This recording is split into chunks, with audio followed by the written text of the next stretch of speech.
Behind there would have been the steps leading up to the kitchen. That's where Mr. Adams came down to greet these runaway slaves that came in through here. What's your story?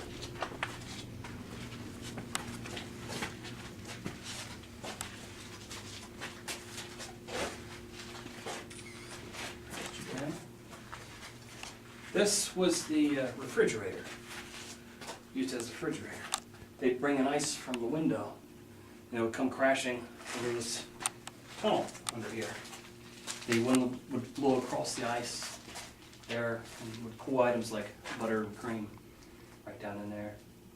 Now, part of the legend with that little girl is that when they discovered her, they could not give her a proper burial. The ground was frozen. It was in the wintertime. They brought her down here. We're on ice. This is where they believe that happened. Some of us disagree with that. The whole floor down here would have been dirt floor, except for the room in here, which is, as you can see, is brick layout. We believe that she might have been placed in the wine cellar all the way back, dug out with ice. That's what we believe. But who knows? It's said that people will glimpse shadow figure of a little girl, and possibly it said that her mother is supposed to be down here. As part of her grieving experience, the mother would come down here on a daily basis to look after the child. Coal room in here. All the fireplaces in the building were all coal. I wouldn't go back too far in there. It's kind of Now you got a bunch black and dirty.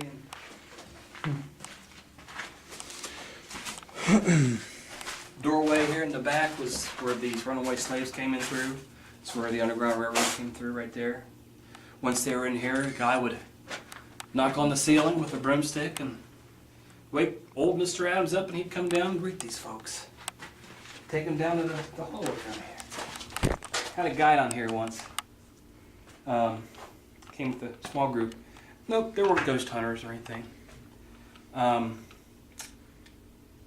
guy is the next military guy. You know, he's tough. He's a tough guy. He doesn't believe in anything. Skeptic. He's coming down here. He's like marching 20 feet ahead of me. He's going to face whatever's down here. He wanders back into here. I'm still at the doorway down there. He screams when he gets down there. Huh. This big bad dude screams. Runs out of there. Runs by me. Nearly knocked me on the ground. He's on the ground outside. I caught up with him. And he said that something down there grabbed him. So, ice. Like I told you, this house was designed to be part of the Underground Railroad. Evidence of that, this room here, the room across the way. Fireplaces in both rooms. Heavy wooden doors to keep out the drafts in the wintertime. You can imagine cots drawn out here. Food and water. Sometimes I refer to it as the Hilton of safe houses. You know, most of your safe houses had spots under the stairs or false walls that they were crammed in, you know.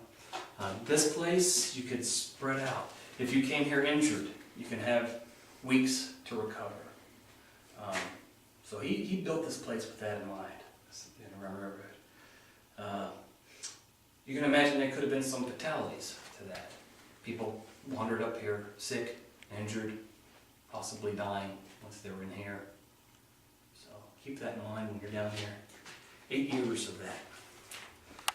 Now back in 1912, the train accident happened, and they brought the burn victims down to the basement. You can see how cool it is down here. Would have been somewhat comforting to those people. If those that were still clinging to life would be later transported to a burn hospital in Mount Vernon. Once your eyes will adjust, it's been reported that people will see shadow figures move in and out of these doors down here. Footsteps coming up to them in the sand, in the dirt.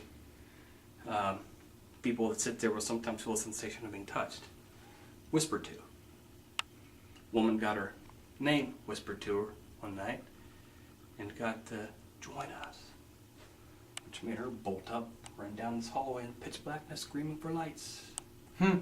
Now, recently we had a public ghost hunt here a couple weeks ago. People took about 10-minute turns sitting down here. One guy actually set a camera down there with a little red light attached to it. Something that you guys might want to try. All the way down there. And he's watching that light, and it blacks out a couple times. Then he sees it shifting. It goes up and down. We do have our laser grid, which gives you the whole wall of lights or dots, which you've probably seen before. Mm-hmm. Yeah, that's been used down here before. Yeah. That seems like a good location for that type of. Mm-hmm. One guy tried that and added a fog machine to it. Ended up setting the fire alarm. Oh, jeez. Turned it off. Sometimes I wonder about spirits from that time period. You know, when do they think of this technology? I know they're probably like, "What the heck are you talking about?" And like with this place, they pretty much see it every night. So it's like, oh, what that guy has a different model from that guy. You know, it's like I don't know how to do that one. They're pretty, you know, I can imagine they're pretty fascinated, you know. I would be. I mean, hell, you know, 100 years from now, people are still ghost hunting. And they come to where I died, you know. I want to see what stuff is tracking me down. Then I'd want to scare the hell out of them to get them to get out of here. Yeah, I'm curious to see how popular it'll be in like 15, 20 years from now. Yeah. If it's still going or if it kind of fades off or what. He was telling me of a early case of an EVP. I think the guy that invented it or discovered it, he was a bird watcher and went out to study the birds and record their noises. Got back to his place, turned it on, and got people talking. Instead of birds. Yeah. But smokehouse and the barn, they were built with the remnants of the first mansion, those bricks. You see some of them are blackened. You see.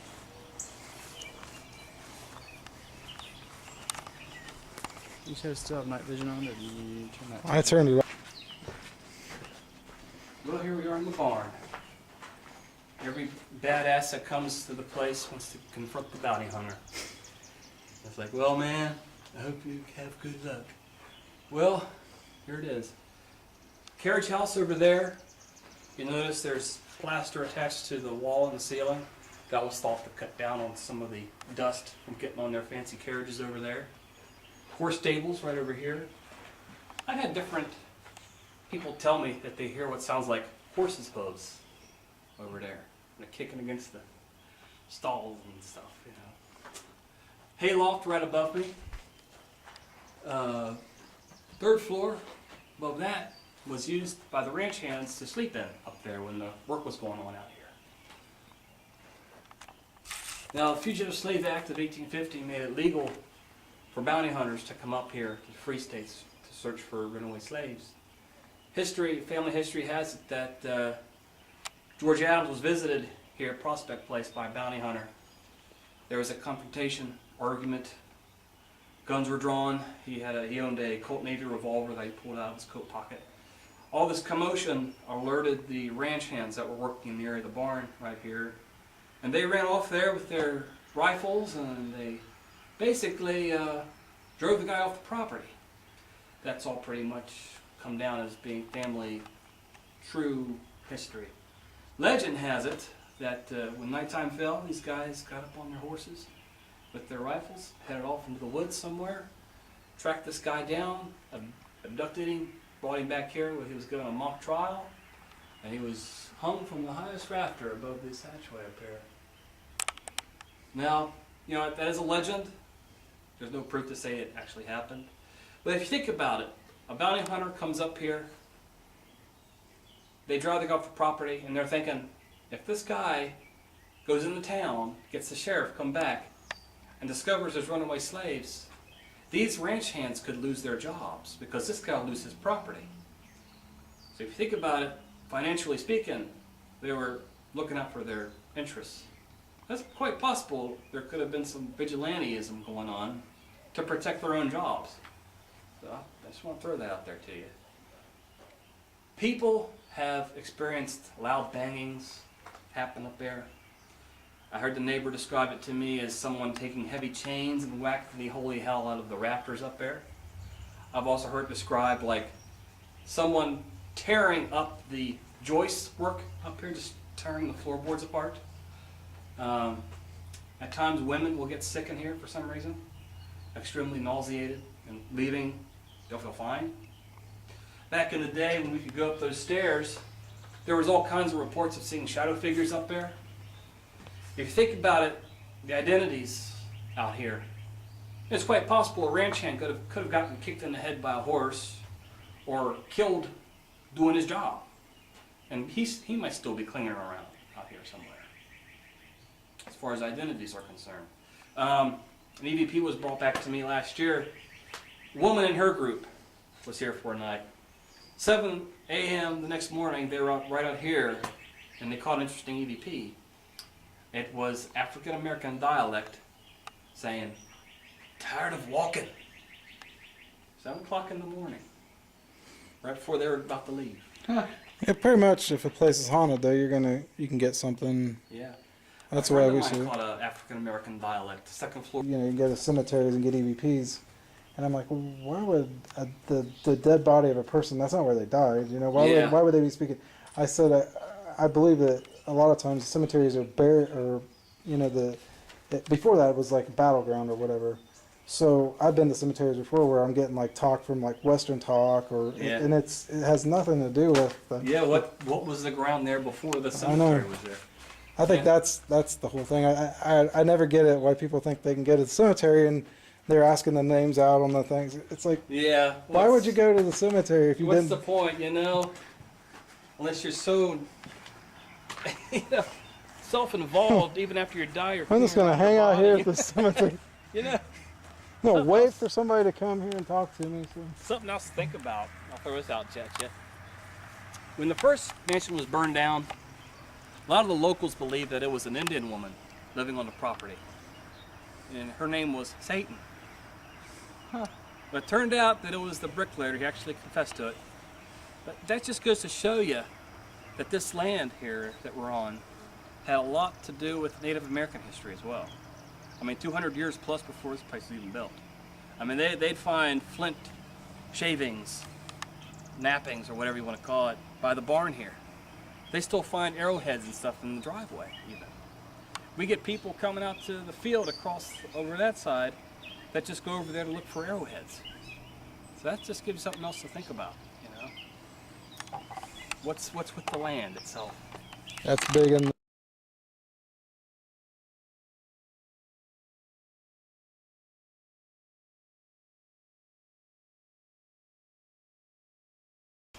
So, well, I threw some stuff out at you. It's up to you guys to, Yeah, I think. you know, see what you can come up with. I'm certainly not the interest to try to scare you. You know, and then we have a tour guide that's more about trying to scare the teenagers when they come for their little things. But you know, I tell it like it is. I tell it like the reports that I've been given. I threw some of my own personal stuff at you. Yeah, you've done it enough to where you've actually created your own stories and things that have happened to you, not just stories that were given to you that you know about. Yeah. You're starting to build your own. Yeah, I've been here for maybe 5 or 6 years, so other people have been here longer than that, but I guess I do more tours than anybody else. But anyway, yeah. Point out the place where they were living when the place was being built. See that ranch house over there? That rancher? Yeah. A little over that way, there's a bunch of trees there. Right behind there was a